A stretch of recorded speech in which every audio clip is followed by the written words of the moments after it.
efetivamente desrespeita a boa-fé objetiva. Então você afirma tu quoque, quer dizer até tu, é uma máxima em relação àquele que foi traidor.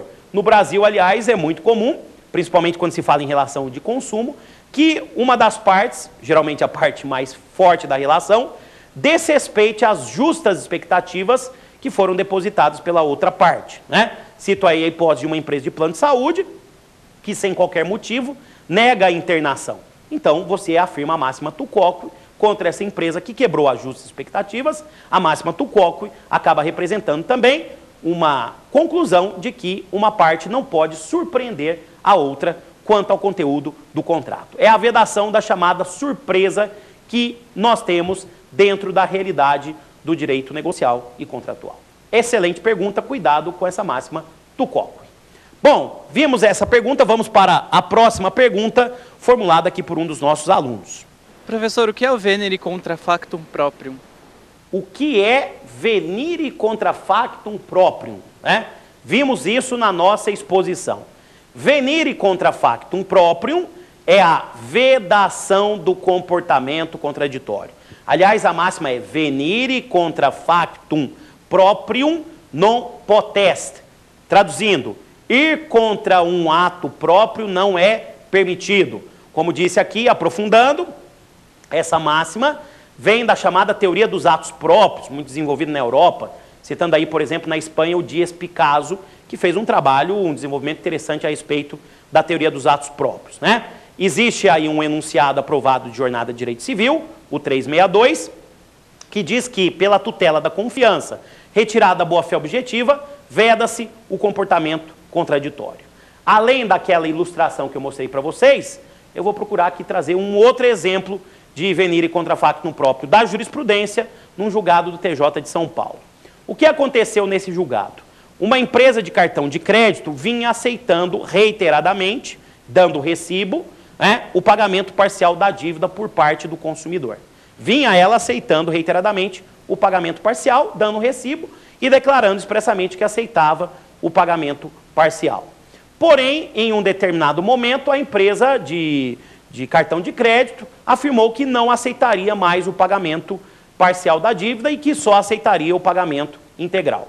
Então, o que fez o consumidor? Ingressou em juízo e, diante da máxima venire contra factum próprio, acabou forçando a empresa de plano de saúde a continuar, a empresa, perdão, de cartão de crédito, a continuar a receber o pagamento parcial. Essa foi a conclusão nesse julgado envolvendo o contrato de cartão de crédito. Aliás, para ficar bem claro, o professor Anderson Schreiber, que tem o melhor trabalho monográfico no Brasil sobre a venire contra factum próprio, a vedação do comportamento contraditório, ele afirma que no venire estão presentes dois atos em colisão. O primeiro ato entra em clara colisão com o segundo ato, não havendo justa causa nessa colisão. Então, esse é o conceito do venire contra factum próprio, importantíssimo, tanto para os concursos públicos, como também para a prova da OAB, que, repito, vem demandando o conhecimento mais profundo aí do candidato.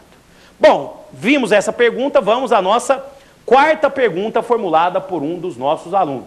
Professor, qual a natureza da responsabilidade civil decorrente da quebra da boa-fé? Bom, vou aqui mostrar para vocês a natureza da responsabilidade civil que decorre da quebra da boa-fé objetiva. E aí fica fácil pela associação das palavras, né? A responsabilidade civil que surge da quebra da boa-fé objetiva tem a responsabilidade civil natureza objetiva, independentemente de culpa.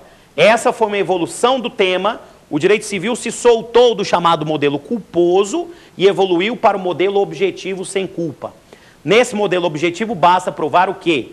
Que a conduta foi praticada em exercício irregular de direitos. Temos dois caminhos para essa conclusão. Primeiro caminho, vimos aqui, o caminho da quebra dos deveres anexos à chamada violação positiva do contrato, conforme desenvolvido pela doutrina e também pela jurisprudência. Nesse sentido, o enunciado 24 da primeira jornada de direito civil. O outro caminho é o caminho do abuso de direito, da função de controle da boa-fé objetiva. Artigo 187 do Código Civil trata do abuso de direito pela violação da boa-fé. E como eu mostrei para vocês, conforme um outro enunciado de jornada de direito civil, enunciado 37 da primeira jornada de direito civil do STJ, a quebra da boa-fé no abuso de direito também gera uma responsabilidade objetiva. Então, cuidado com essa associação quando se tem quebra da boa-fé, seja no contrato, em qualquer uma das fases, na fase pré-contratual, na fase contratual ou na fase pós-contratual, a responsabilidade que surge em decorrência da quebra da boa-fé objetiva tem natureza objetiva ou independentemente de culpa. Cuidado, questão também de prova, tanto para concurso público quanto para a prova da OAB. Vamos então para a nossa última pergunta, formulada aqui por um dos nossos alunos, nesse bloco Pergunte ao Professor. Professor, a boa-fé objetiva pode ser aplicada aos contratos administrativos? Excelente pergunta e uma pergunta que demanda reflexões e aprofundamentos por parte de vocês. Quando a gente estuda o direito administrativo na visão clássica, a maioria dos autores acaba não colocando a boa-fé objetiva como o princípio dos contratos administrativos, né? Afinal de contas, ali vale o princípio da supremacia do interesse ou da ordem pública, do interesse público ou da ordem pública. Porém, tanto a doutrina contemporânea quanto a jurisprudência do STJ vem elencando a boa-fé objetiva como um dos princípios para os contratos administrativos. Ou seja, exige-se a boa-fé objetiva também por parte da administração pública, o que muitas vezes é desrespeitado pela administração pública, né? O que a gente percebe não só pela administração pública, mas também por aqueles que prestam serviço público, né? A gente percebe na prática também muitas vezes condutas daqueles que prestam serviço público em desarmonia com a boa-fé objetiva. Vejam aí o exemplo de um agente de trânsito que não sai na rua para te orientar, apenas para te multar, para montar verdadeiras armadilhas de multa. Ou o exemplo do radar eletrônico que está na descida depois da curva. Então o Estado, muitas vezes, ou aqueles que prestam o serviço que caberia ao Estado, não se pautam pela boa-fé. A jurisprudência do STJ tem aplicado a boa-fé objetiva para contratos administrativos para fazer essa correção do ato praticado. E aí eu cito para vocês um julgado recente, do ano de 2010, recurso especial 11.55.273 do Rio de Janeiro. Recurso especial 11.55.273 do Rio de Janeiro, julgado de 2010 do STJ. O que esse julgado traz como conclusão? A administração pública reconhecia o serviço prestado por um administrado, por uma empresa, né, que foi objeto de uma concessão, reconhecia que o serviço estava sendo prestado, aceitava efetivamente aquela prestação de serviço, só que, de repente, arguiu que aquele contrato administrativo seria nulo, né? O que o julgado do STJ aplica? O julgado aplica o venire contra factum próprio contra a administração pública, né? Porque a administração pública aceitava aquela prestação de serviço e, de repente, alegou que o contrato seria nulo.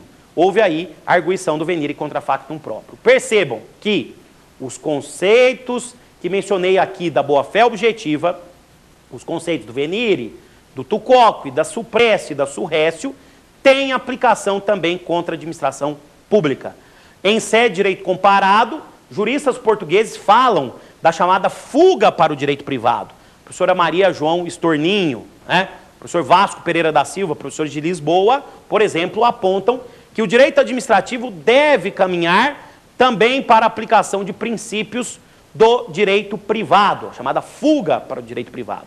E nesse sentido, cito aí a aplicação da boa-fé objetiva, trazendo essa correção efetiva da conduta da administração pública. Obviamente, a boa-fé objetiva, trazendo toda essa revolução, também tem aplicação não só para os entes privados, como também para os entes públicos. Com isso, a boa-fé objetiva continua fazendo revoluções no campo do direito.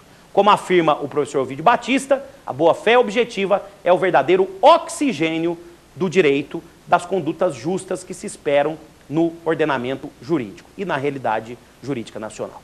Muito bem, senhores, essas foram as 5 perguntas formuladas pelos nossos alunos nesse nosso segundo bloco, Pergunte ao Professor.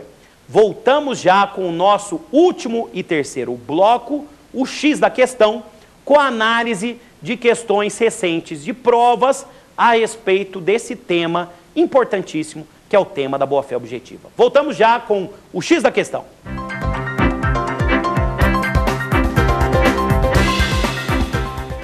Olá, pessoal, esse é o programa Prova Final, uma parceria da rede de ensino